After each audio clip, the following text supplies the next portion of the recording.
Hello everybody, welcome back to my channel. My name is Roxanne. If it's your first time here, then welcome. Today I want to tell you about the books that I read in the month of August. I'm going to tell you first the things that I read either digitally or picture books that I read at the library, so I don't have physically here. The first is a poetry collection called Bellula by Melissa Lozada Oliva, and this I thought was a beautiful poetry collection. I am I'm picky about the poetry that I read, but I also don't really read that much of it because I feel like a lot of times I just don't get it. But this one was great. I was able to relate to it so much, and it's about the relationship between hair and Latinidad and womanhood and the way in which culturally we perceive it. And there are just some beautiful gems in this collection. I highly recommend it. I definitely want to purchase it and add it to my collection. Then I did a reread of The Bride Test by Helen Huang via audiobook. I do have a physical copy of that one, but I listened to this one on audio and I enjoyed it just as much as I did the first time. We have our main character who is brought to the States to convince a man to marry her. She has a lot of sort of baggage and secrets that she's keeping. It's about them really getting to know each other. Our male main character has autism, and it's really cute and sweet and fun. And yeah, I read it because I was prepared. I want to get the third in the sort of companion series that Helen Huang has released, so I just wanted to read them before I got to that one. Then I read Van Penguin by Lucy Ruth Cummings. This is a picture book about the Dracula family who visit the zoo, and then baby Dracula accidentally on purpose kind of gets stuck with the penguins, and it's just really fun and really silly. And then I read The Rock from the Sky by John Klassen, and I honestly have no idea what this picture book is about or is saying. It's really strange. It's about like a turtle who likes his spot and then other characters who like their own spot. I read it. I thought the artwork was beautiful, but I don't know like what the author was trying to say or what the point was, and a lot of the reviews basically feel exactly the same way.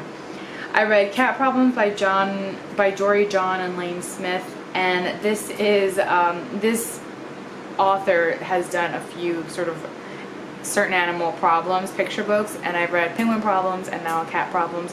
I believe they also have Giraffe Problems, which I haven't read yet, but this was hilarious.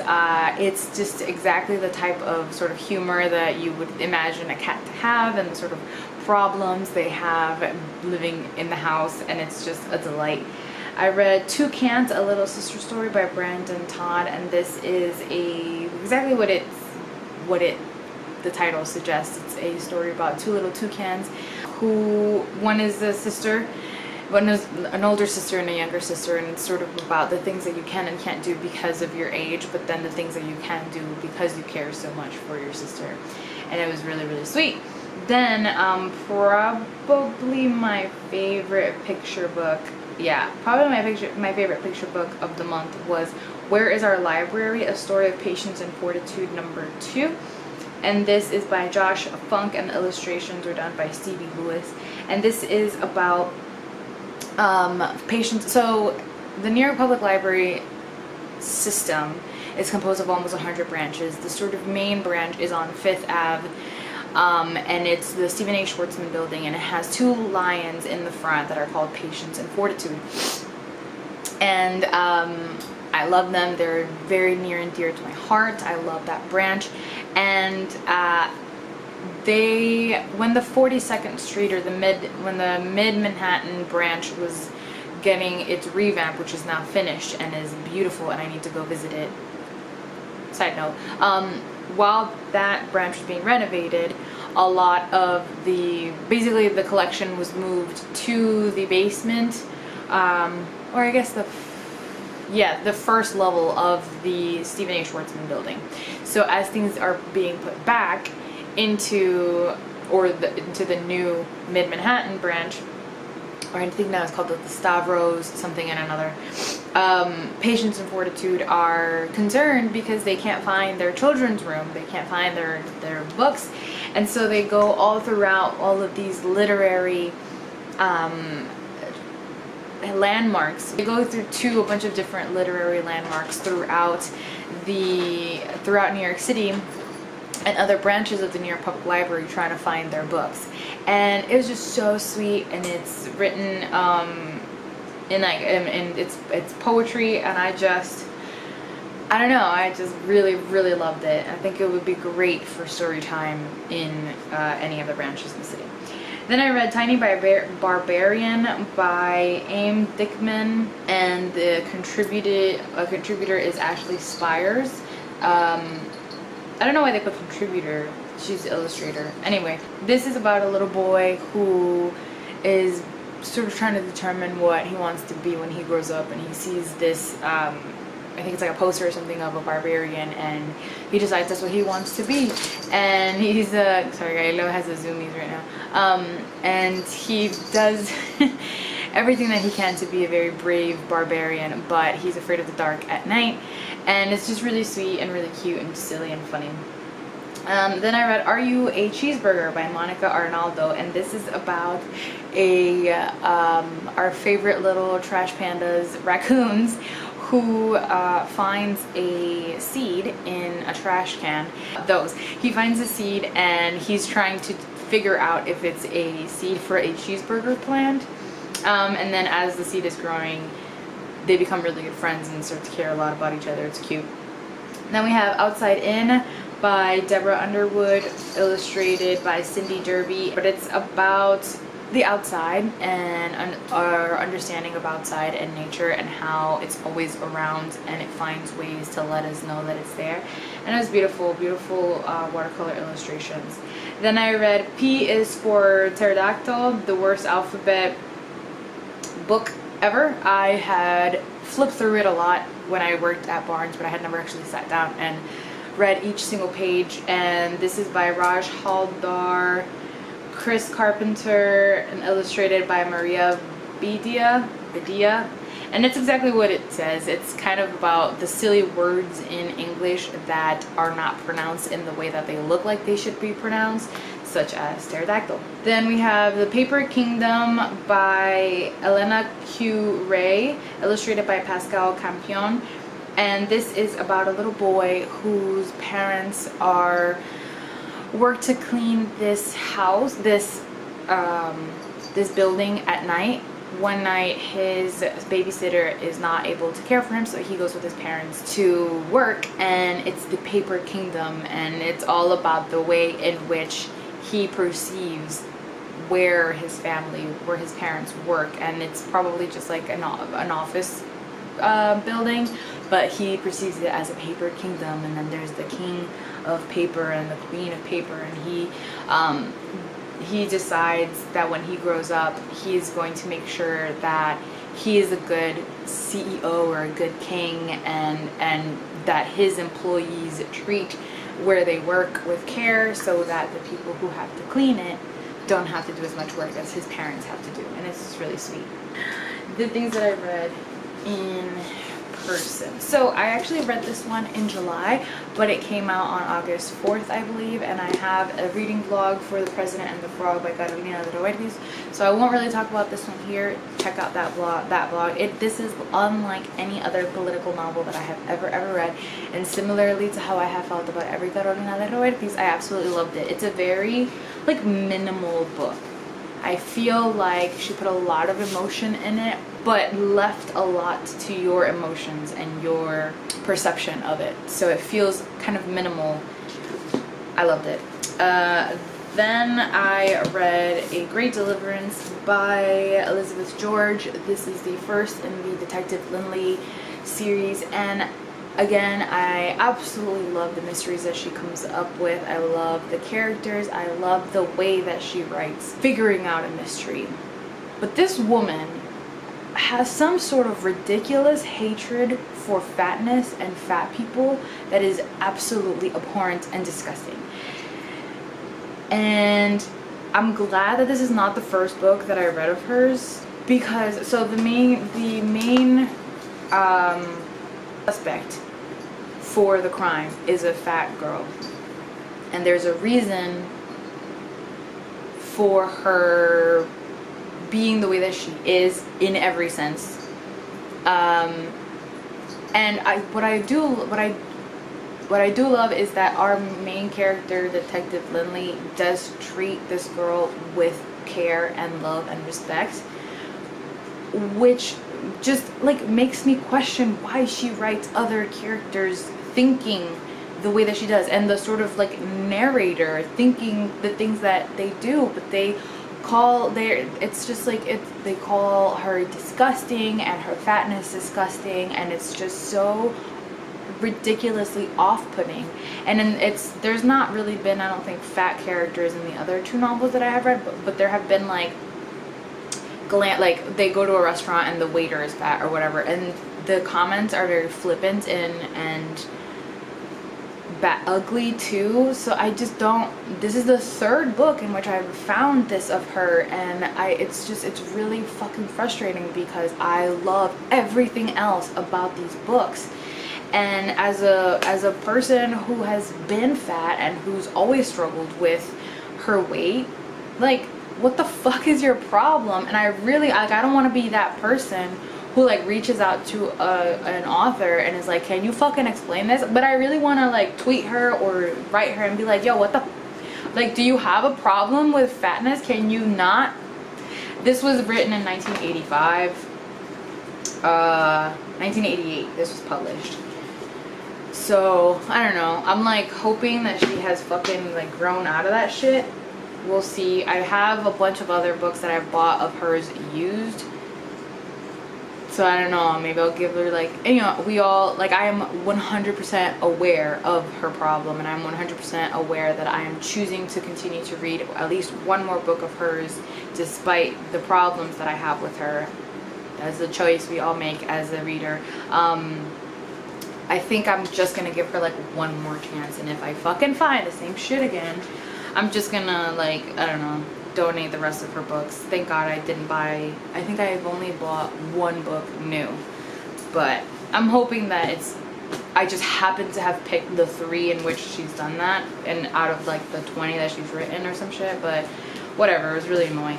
That aside, like I said, I love the way she writes. I love the way she writes mysteries. I love the characters. Detective Lindley is someone that I've grown to care a lot for. So, I don't know. We'll see. I'm very conflicted about her. Then I read The Secret History by Donna Tartt. And you guys all probably know what this is about. It's a campus novel. There's a mystery. It's a close circle of like student friends. They are all learning Greek.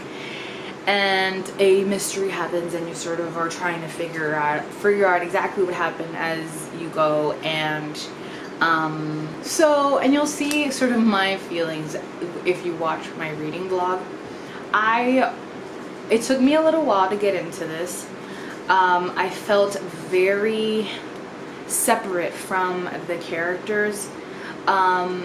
And I don't know if that was her way of writing or just because I could not get into their mindset. Like, I could not understand why they did the things that they did. This seems to be some sort of commentary on the privilege of the rich and the sort of academia and the way in which it can uphold ugliness at times within its ranks and allow for people to be like ugly and look down on others and be sort of rich and selfish and bad people. That's what I think maybe was the point of this, except I think Donna Tartt forgot that halfway through, or like throughout the fucking book, because nothing, like, I know every single one of these characters is absolutely foul. Like, I know every single one of these characters has like, isn't able to really feel. They are selfish, they are entitled, but there is like a love that is present for these characters throughout, and they feel it about each other, and you see it through our main character and our narrator, and it comes through. Whereas I honestly don't think that Donna Tartt thinks these people are as bad as she's trying to supposedly make us believe they are.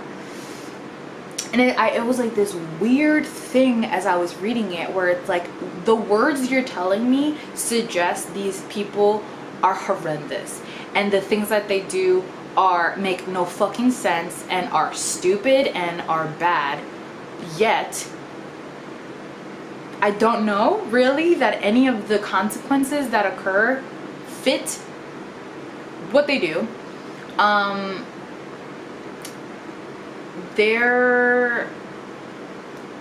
I just like, I don't know, like it was like I read, like I said, I was reading the words, and me Roxanne, with my logic, could tell that these are bad people,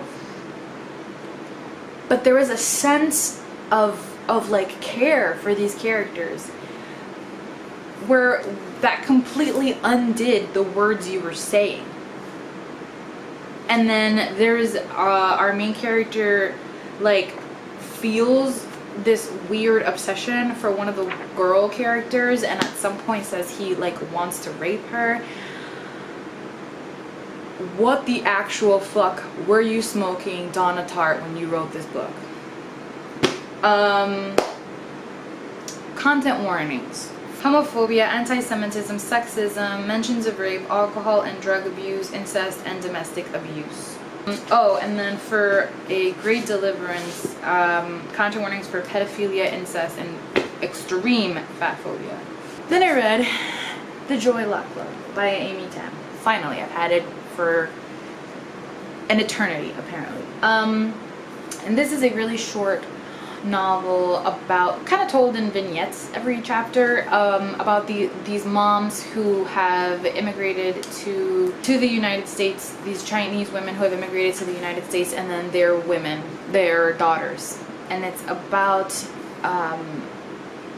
both the sort of struggles that so many immigrants have when they come to a new nation, of wanting that both to have their children uphold the culture and ideas that they had growing up and in their home country, but also wanting them to assimilate and to prosper, how those things at times may conflict. This is very, very sad stories about these women, about the things they felt they had to give up for the betterment of their family, about the struggles of motherhood and immigration, about having to live up to ideals that may seem impossible to reach, and how you still do your absolute best to do that because of the care that you have for your family, and because of the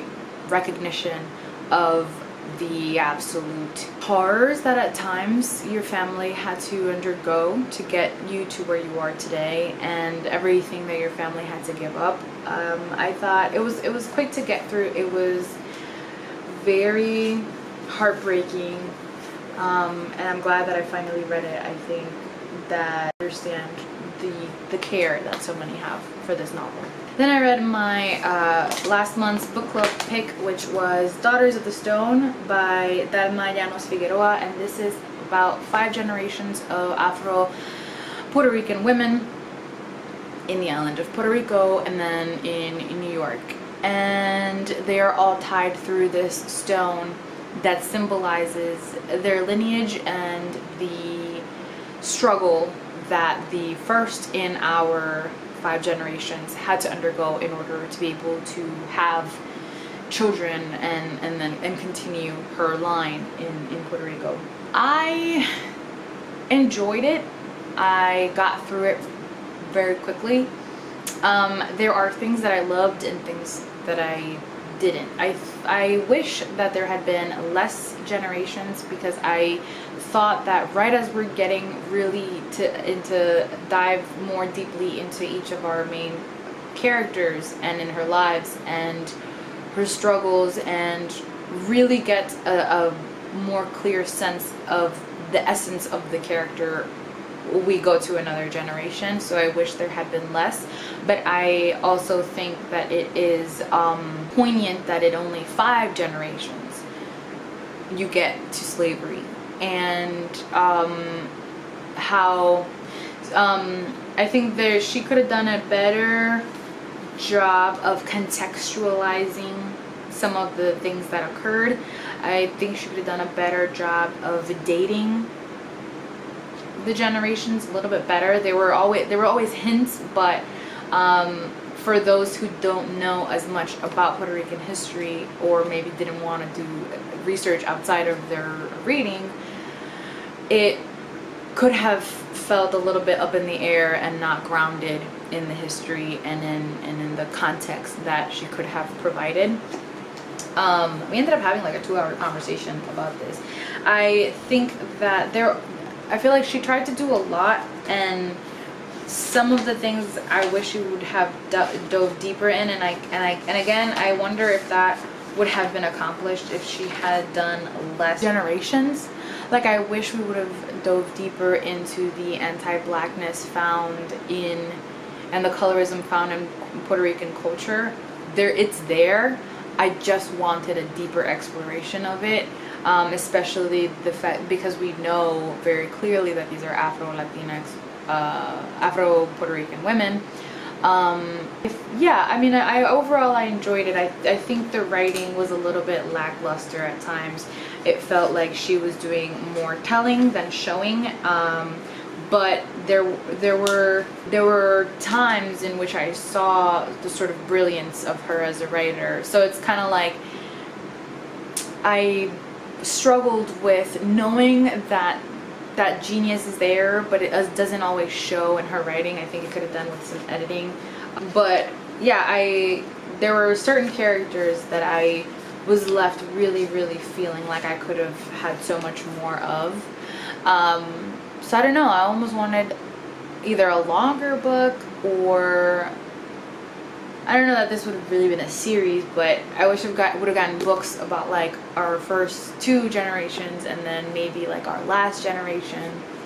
Yeah, it was good. I would read other things that the author publishes. I think she has something else coming out next spring. It was not as good as I wanted it to be, but it was worth the read. I'm glad that I did read it, and I will keep it in my collection. So those are the books that I read in the month of August. I did actually finish another one, and I'm in the middle of a second, but those will be their own reading vlog, so you'll see that when I upload it. That's gonna be all about middle grade fantasy. So as always, thank you for watching and for listening. Let me know if you've read any of these and what you thought, and I love you guys.